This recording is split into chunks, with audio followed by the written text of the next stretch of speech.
Bonsoir à toutes et à tous. Dans cette capsule, je viens vous parler d'un sujet qui concerne 15 à 20% de la population, l'hypersensibilité. Tout vivre avec une trop grande intensité, se sentir submergé par ses émotions, avoir parfois des réactions excessives, trop sensibles, susceptibles, à fleur de peau. Dès la naissance, les hypersensibles sont plus sensibles que les autres face à une même situation. L'environnement et les épreuves de la vie vont venir renforcer cette sensibilité exacerbée. Comme son nom l'indique, hyper veut dire excès. Mais excès, pour qui? Une personne hypersensible est dotée d'une faculté précieuse, celle de ressentir ce que les autres ne ressentent pas et celle de percevoir ce que les autres ne perçoivent pas. La personne hypersensible a un système nerveux qui est plus sensible que la moyenne et ses 5 sens sont décuplés, puis son instinct qu'on appelle le 6e sens est souvent très bon. Elle va percevoir des détails et des nuances plus intensément et de manière plus précise. L'hypersensible peut être plus sensible à un sens plutôt qu'à un autre. Il n'y a pas de règle. L'hypersensibilité visuelle tend à percevoir des détails infimes dans la luminosité et les contrastes, d'où la difficulté de percevoir des couleurs trop vives et des lumières trop intenses.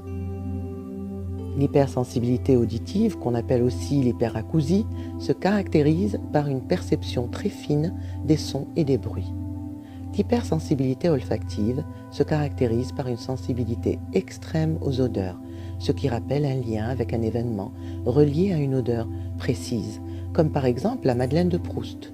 L'hypersensibilité kinesthésique permet d'être doté d'une mémoire des gestes. Les informations passent par le corps. Il est vrai qu'une personne hypersensible va ressentir ses émotions plus intensément que les autres, ce qui lui donne la capacité à se connecter à son monde intérieur, ce qui est très utile pour faire une introspection dans un monde ou dans ce monde dans lequel on vit, où les gens ne prêtent pas attention à ce qui se passe à l'intérieur d'eux-mêmes, car toute leur attention est focalisée sur le monde extérieur. L'hypersensible va percevoir les émotions des autres et leur énergie, ce qui le rend empathique, mais en même temps il aura tendance à la solitude, car il a besoin de plus de temps de récupération, épuisé par autant d'énergie dépensée. Comprendre l'hypersensibilité permet de mieux accueillir celle-ci, sans être obligé de se juger. Écoutez votre hypersensibilité au lieu d'essayer de s'en débarrasser, car votre corps vous envoie des messages via les émotions et les sensations. Je terminerai par une citation de Baudelaire: « La sensibilité de chacun, c'est son génie ». C'était l'hypersensibilité.